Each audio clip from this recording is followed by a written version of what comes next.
grew up in a small village in Germany, right after the war, and at that time, for some reason, when I was 11 years old, I went to my parents and said, I want to work in the hotel business. They said, okay, and you're like, okay, and I kept on saying it. But at that time, there was no honor in such a job. There was honor in working in a technical job in Germany. If you were, the dream of any parents would be that a kid would be an engineer or an architect or even an electrician or a carpenter. Those were honorable things to do in Germany. Working with your hands. My father always said working with your hands, and he didn't think working in hotel business that you work with your hands. But anyway, so I begged to work in a business. I begged and begged and begged, and finally my parents figured out how to help me with this. They got advice from the government agency. They found a job for me in the hotel business when I was 14. So I left home when I was 14 and worked about 100 miles away in a very fine hotel. Why 100 miles? That was the best hotel in the state, where they found a job for me to work as a busboy. My mother took me there, but before already they told me, this is a hotel where we could never go. This is a hotel, a fine place, a very fine place where we couldn't even go there. The only fine people go there, important people go there. When I arrived there, when my mother took me there, the general manager told me the same thing. And here I'm working. The next day I was working with my knees shaken in the restaurant for the first time. And I was lucky. There was a maitre d' who was a person of excellence, truly a human being of excellence. In fact, he made it clear to us that he didn't come to work, that he came to work to create excellence in what he's doing. He made that very clear. At the time, of course, it didn't mean that much to us, but it impacted my life. I went the typical German upbringing. You work and you go to a school once a week in the métier that you're in business involved in. I went to hotel school once a week, Wednesdays. After about 2 years, I was just about 16. The teacher of our class asked that we now write an essay as to what we now feel about our business. 3 pages essay, write what you now feel now that you're 2 years working in the business, all from the other hotels, the kids go into that class. I'm thinking what I'm going to write. When I walked the next day or even that night, I remember in the restaurant, I was working in a corner over here.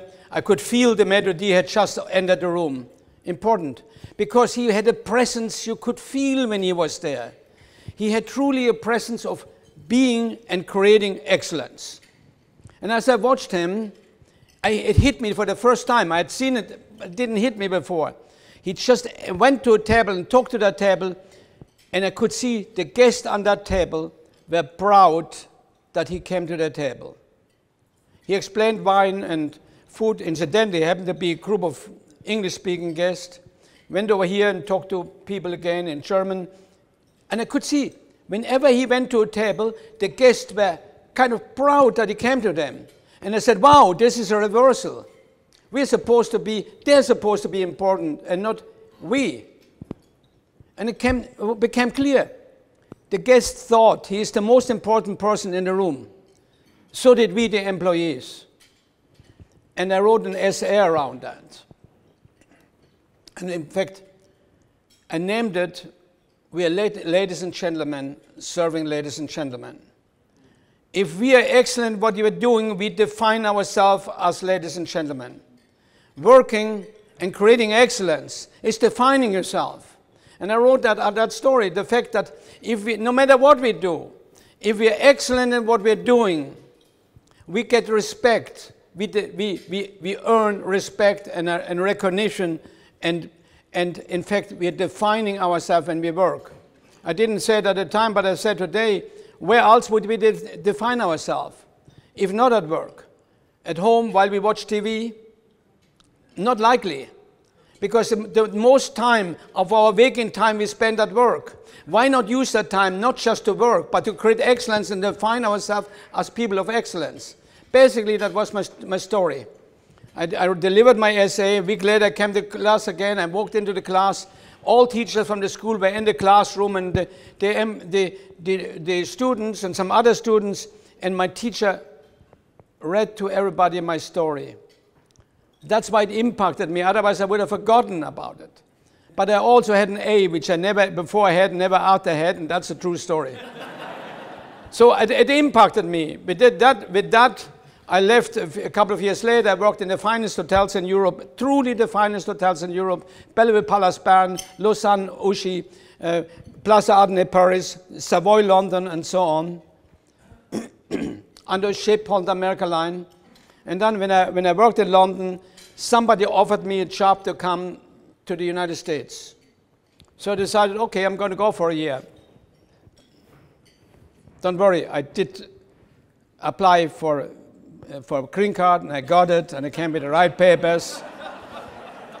So I got here, and I defend that you should have the right papers, because I went through this hustle. Why not you?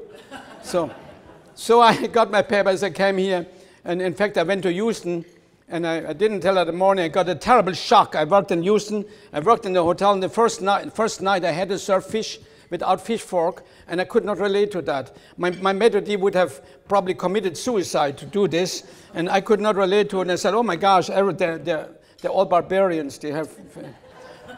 And then I thought they're barbarians because the heat. How can anybody stand the heat in Houston in July?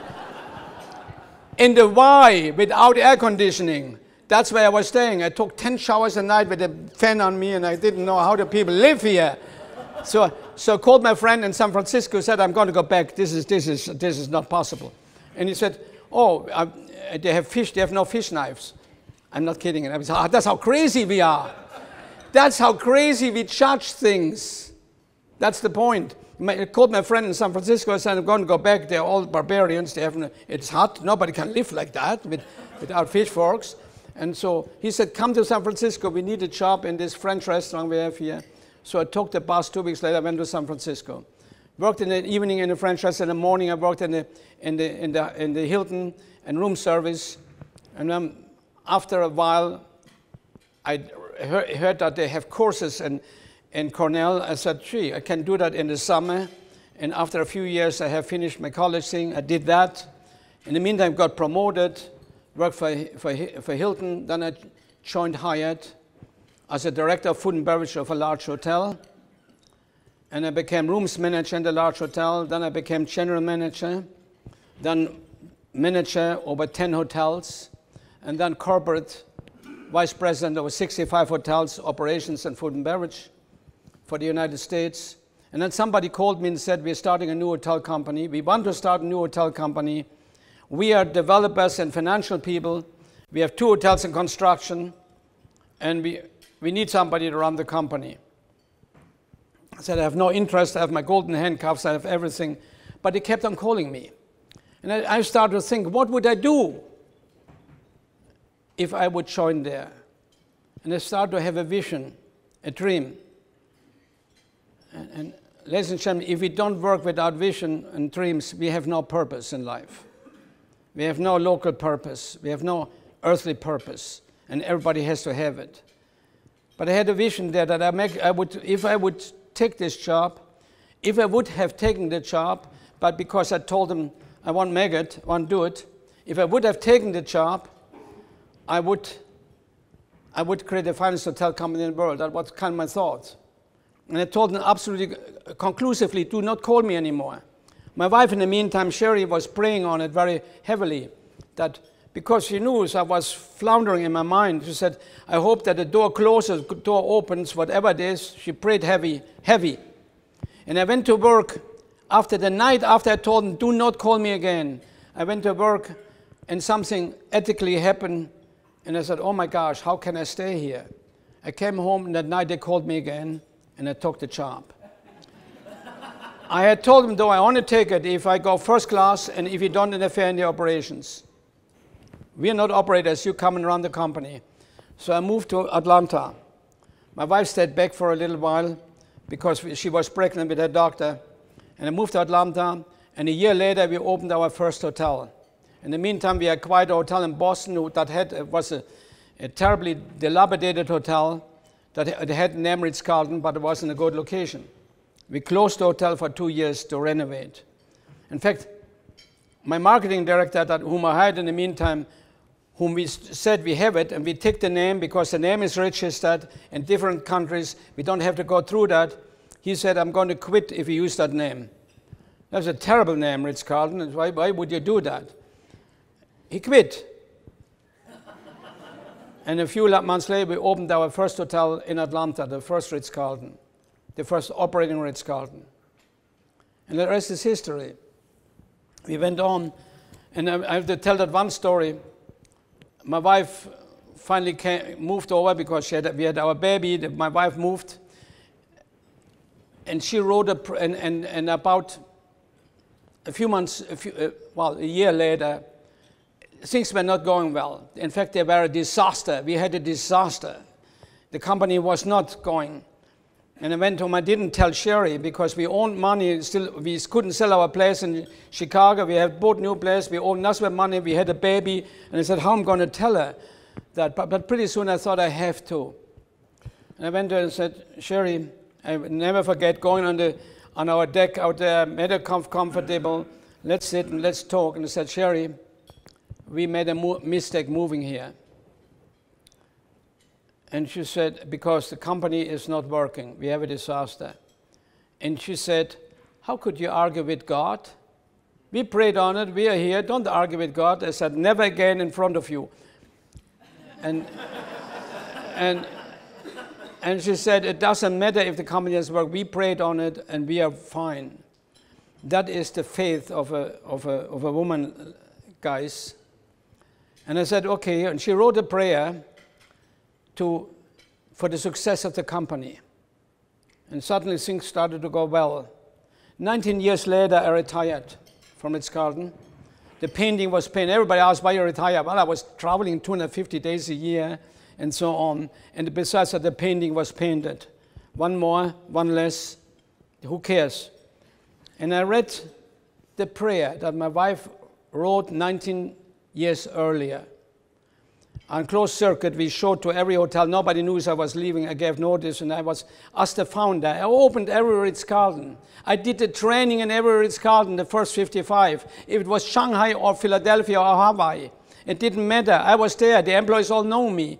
I showed many how to make a bed and how to wash dishes and how to teach and taught them who we are. And then there you are, and it was a major success. We had in the meantime become the leading hotel company in the world. Not only that, the leading brand in the world.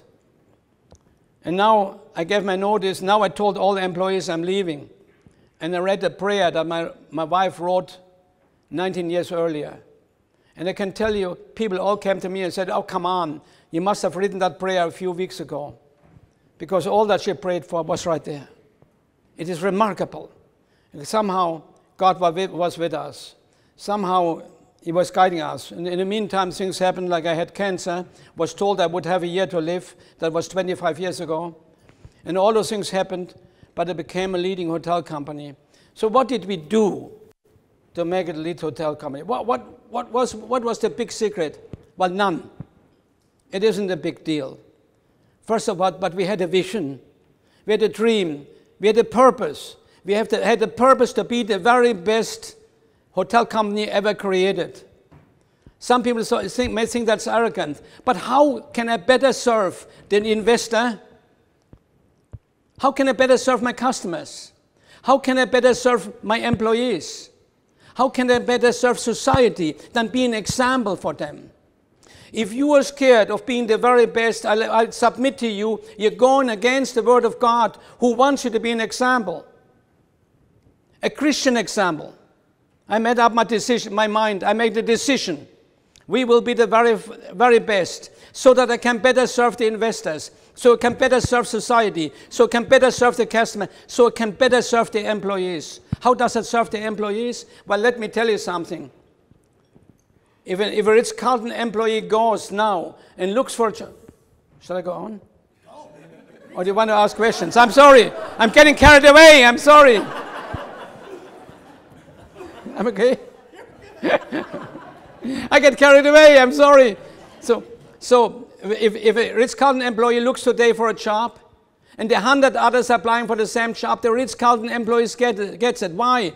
Because we created the image of being the very best. And we help the rest of the industry to learn from us. In fact, we help the industry to learn from us, to care, to respect the customer, respect the employees. In fact, we hired employees not to come and work for us. We had hired employees to be part of us, part of our dream. I refer again to Adam Smith, who studied 300 years ago, mind you, 300 years ago. He studied the behavior of the human being. And he came to the conclusion that human beings cannot relate to orders and directions. And what do we do in business? We give orders and directions. He said human beings can relate to objective, meaning vision, purpose, and motive. We told him we want to be the best. That's our vision and purpose. And the motive is that so you have better experience, so we can grow, so you make more money, so you have more opportunity, so you have more respect and honor received from the world. So you can be an example and help others to be excellent. That's how we hired people. We oriented people not by showing them what to do, but by when we selected people, then we oriented people by showing them who we are. We said, come here, here's who we are, join us. Don't come to work for us. Here's who we are, here's where we're going to go, and here's what's good for you. We gave them purpose. In fact, not only Adam Smith, Aristotle, in thousands of years ago, determined if the greatest value in the human life is to have telos. Telos meaning having a great vision, a great dream, a dream of being excellent. And the more excellent your telos, the higher the input everybody gives and wants to give. So why as businesses do we hire people to fulfill functions? I ask you, why do we hire people to fulfill functions? That's what we do. Let's hire somebody to clean rooms, to clean the floor, to wash the dishes. That's not why you hire people. You don't hire people for function. In fact, the chairs on which you're sitting right now is fulfilling a function. And we're dealing with human beings. With human beings, we hire people to be part of a dream, to be part of honor, integrity, a part of excellence. And consequently, that excellence will pay for all concerned. In fact, I told before, I went last November, I went to the meeting of 5-star recipients from around the world, the top hotel leaders in the world. When I was there, I was announced that I was in the room, and they all stood up and applauded. Did they applaud me? No, they did not. They applauded the image that Ritz-Carlton has. And it's that same image that reflects on a maid, and if that maid looks for a job today, she gets a job because she has the same image that reflects on her. With other words, so what did we do? We made sure that we define ourselves each day. We make sure we define ourselves at each single customers. In fact, the highest mission in the organization, everybody knows. If you would walk now into one of my hotels, the Capella Hotel, which I created right after Ritz-Carlton in the ultra-luxury segment. If you walk into the kitchen, you can go to the far corner where there's a guy washing pots. And if you ask him, what is your highest mission here? What is your mission here? What are you responsible for? He would say, I'm responsible to make sure that the guest that comes here wants to come back by what I am doing. That should be the mission of each hotel. Is it the mission to check in? Isn't the mission to keep change in the bank? I'm just seeing a bank over there. Is it? No, it's not their mission. Their mission should be to convince the customer to come back, to convince the customer to recommend you. And that's how we lived. And we related that. And I was to make sure that I related it to each new employee that joins the company. In every hotel I opened, I did a training. Every hotel, every Ritz-Carlton, and I do it still in Capella hotels. You all know Capella hotels, nearly all of you. Never heard of them? Yes, you have. When you watch TV, when Trump was negotiating with Kim, he was doing it in our hotel in Singapore. So you see, you know us. And that's an ultra-luxury class hotel that I'm sold. I'm just overlooking it still and kind of consulting with them as I consult with other people too. So that, and teaching, and so we established the vision. Then we established the mission of what we do. Then we established the points, the steps, that if we would take those 16 steps, altogether about 24, 16 in one area, if we would do them better than the competition does them, because we knew the customer wants that. It's customer focus, the same way educators, you should be, forgive me, you should be student focused. The same way I have to be customer focused. And I know if I do those 16 things better to the guest, because that's what they want, the guest wants. If they do them better than anybody else, I will be known as the finest hotel company in the world, and consequently serve with excellence my employees and all concerned. Of course, I asked myself, is this what God wants? And there was a resounding yes. God wants me to take care of my employees. How can I take better care of them? But being known, make them known as being the very best. So that's what we did as Ritz-Carlton. Then we make sure we did for the customer what the customer wants. What does the customer want? What does the customer really want? I know. Do you know what your customer wants? Do you know exclusively, clearly what your customer wants? Do you have processes that when you work on the defects and eliminate all defects in the delivery of the customer? I know what your customer wants. You run businesses, all of you that run business, I know what your customer wants. I will tell you that. No matter what you buy, I know what you want when you buy anything. What do you buy when you buy anything? What do you want? I know it. When you buy a TV, or a car, or a house, or a sweater, or a bottle of water for that matter, what do you want? You want three things. See, I spent fabulous money to analyze those things, with behavioral analysts, with word analysts, and so on. What do you want when you buy a bottle of water? You want the product to be defect-free. That's a subconscious expectation. The subconscious is stronger than the conscious. You want the guest, the bottle of water to be defect-free. You want it timely. You want it when you want it, not when they want to give it to you. And you want the people who give it to you to be nice to you. Wow. 3 steps that you want. What if you do those 3 steps better than anybody else? What if you create processes where you have less defects, where you're more timely and you care more? And here's the crazy thing that we somehow don't seem to get in business. That being nice is the greatest driver of customer satisfaction and eventually loyalty. What do you want to do as a company? 4 things. Number 1, loyalty. That's what you're doing. You work on the loyalty. That's why every employee in my company says, I'm here to convince the guests to want to come back. Be loyal. What is loyalty? They trust you. They trust you. That's developing trust. By you caring, they will start trusting you. So we made sure about that. We taught it relentlessly. We make sure that they understand that's what the customer wants. Those 3 things. And we work constantly in improving those things, particularly the caring. And the caring is the greatest driver of eventual employee loyalty. So, with other words, it's hospitality. Let's see what some people said about hospitality. In fact, St. Benedict wrote a letter to his monasteries about hospitality. And what did he say? He said at that time in Europe, when women didn't travel by themselves, and men traveled by themselves around Europe, they took shelter in monasteries. Year 500, 1500 years ago. He wrote to his monasteries and said, if a guest arrives, you all are in hospitality. The moment when you have anyone dealing with a customer, you're in hospitality. Has nothing to do with sleeping in rooms. Has to do with contact with the customer. That's hospitality. What did he say? He said, if a guest arrives, listen to that, and then compare it with the hospitality that you give. I compared it, and I sat down and blushed. He said, if a guest arrives, treat him as if it was Jesus himself. Wow. How do we compare with that? And in fact, he said, and if you have time, if you can, even if you're on a diet, on a fast, if they're alone, sit down with them and dine with them after you wash their feet.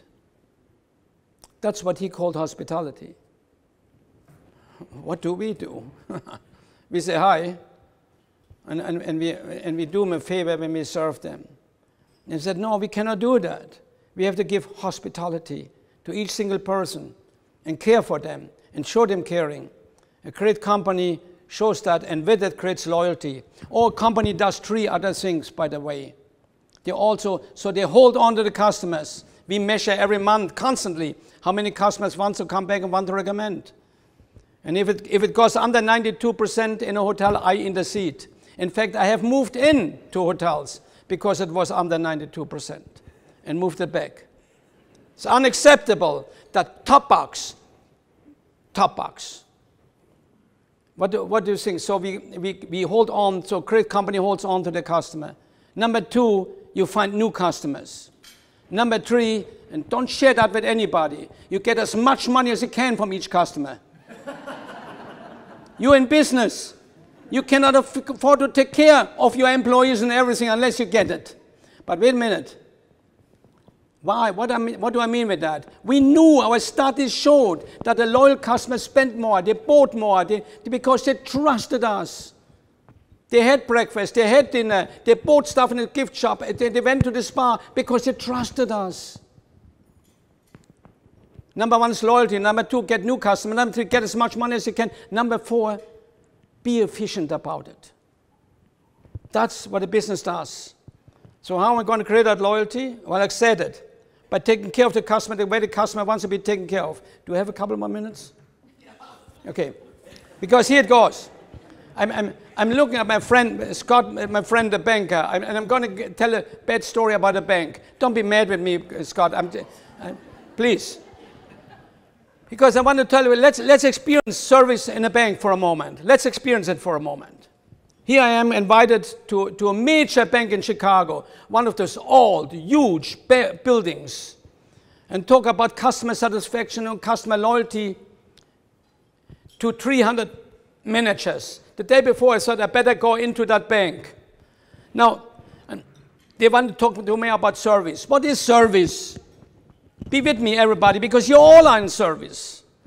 Service starts the instant you make contact with the customer. In fact, when they're in person, 9 feet away. 9 feet. Why 9 feet? I don't know. The human behavior says that you make a decision about somebody after 9 feet. So we teach, no matter what you're going to do, with 9 feet, you look at that customer and say, welcome, good morning. Not hey. Good morning, welcome, or good afternoon, good evening. Service starts with a great greeting. It continues with complying to the guest's wishes. It finishes by saying, I was happy to serve you, goodbye. 3 steps, all day long, no matter what industry you're in. It may be on the telephone. Call your office afterwards. How you greet, how you establish the first impression. That's not how you do it. Instead of saying, this is the Ritz Carlton, I'm here to help you. Welcome. Comply. Farewell. So I'm in the bank. The day before I go in the bank, before I have to speak to them. They go in there, stained glass windows, be with me here. Marble floor, marble pillars, all the way with a big mahogany counter. You can feel the money all around you, probably some of it stuffed in the pillars. and you're in a bank, you feel it all around you. And then I went into the maze in front of the counters. Now mind you, no defect, timeliness and caring. Remember that? Welcome, comply, farewell. Remember those two points? So pretty well I'm first. I'm in line. And somebody says, I look left and somebody says over there, next! Oh, okay, that was the first step of service. When it came to her teller, this is a true story. Let's experience what service is in our businesses, ladies and gentlemen.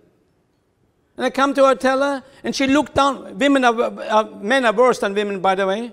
She looked down for a second. And I could see her face that I don't know her, so she doesn't know me. But when she looked up, it was perfectly clear she hated me. And I said, I want to just change $50.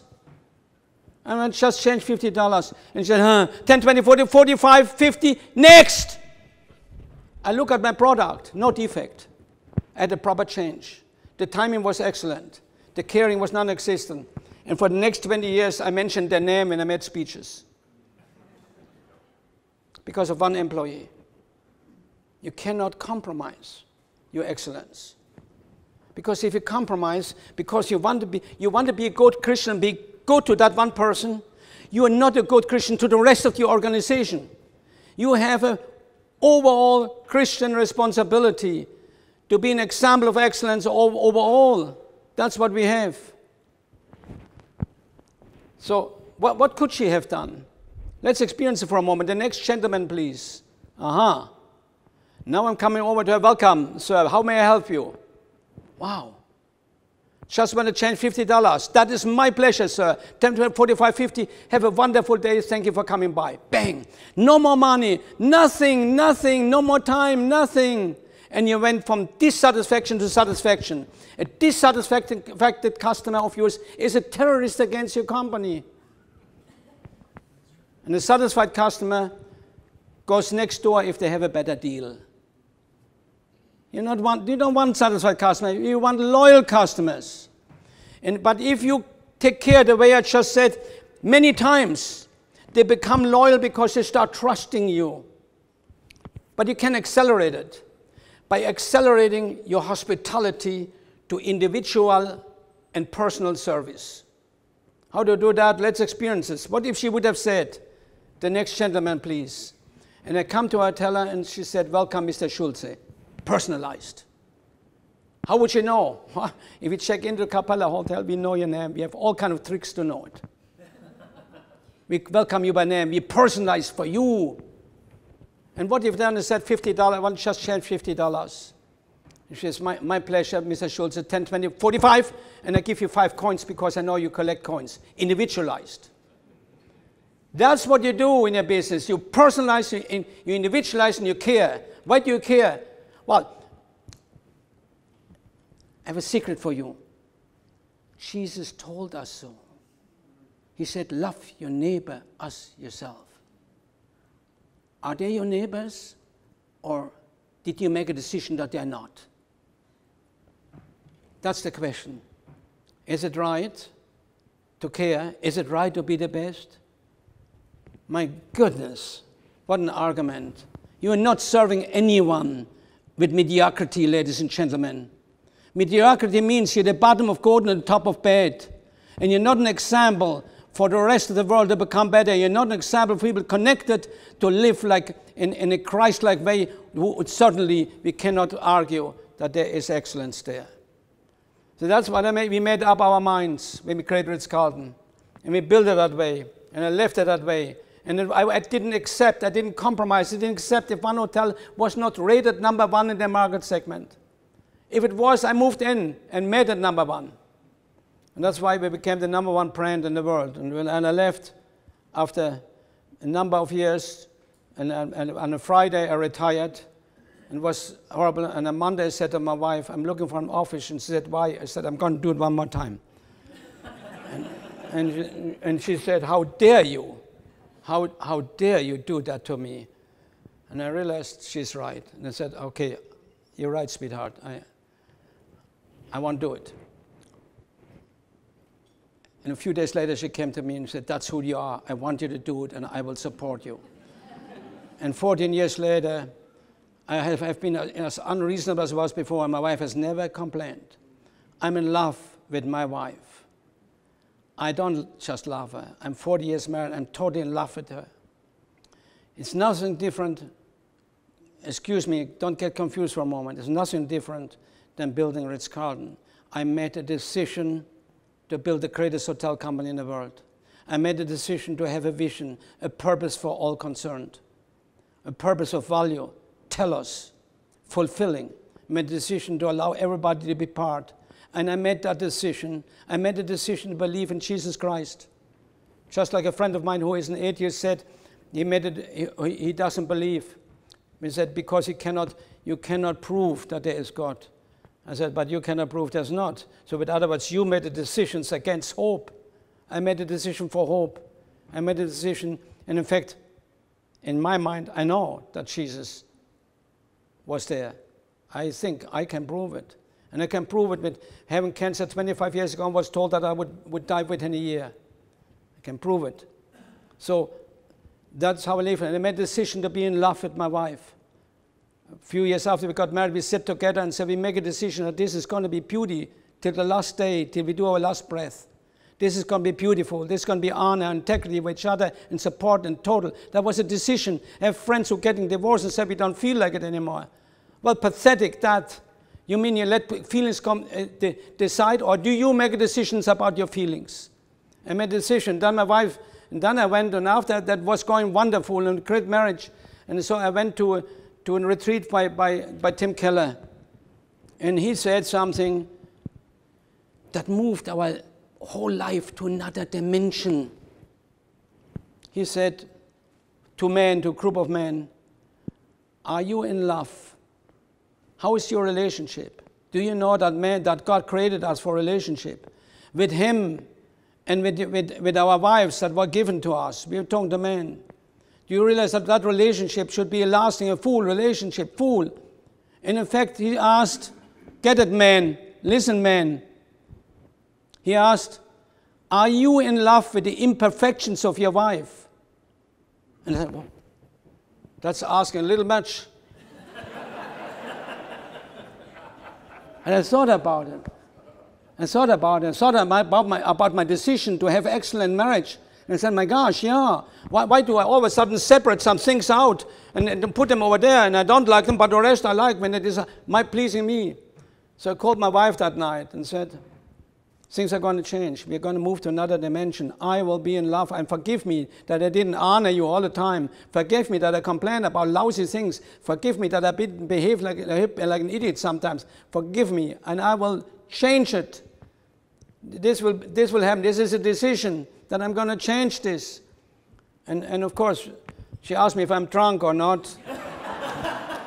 So, but the next morning, I thought, oh my gosh, I hope that feeling doesn't go away. I hope it stays, and it hasn't gone away. Because we sat down and we made a decision together. This is it. There's nothing better. There are two things in life. That is marriage, number one.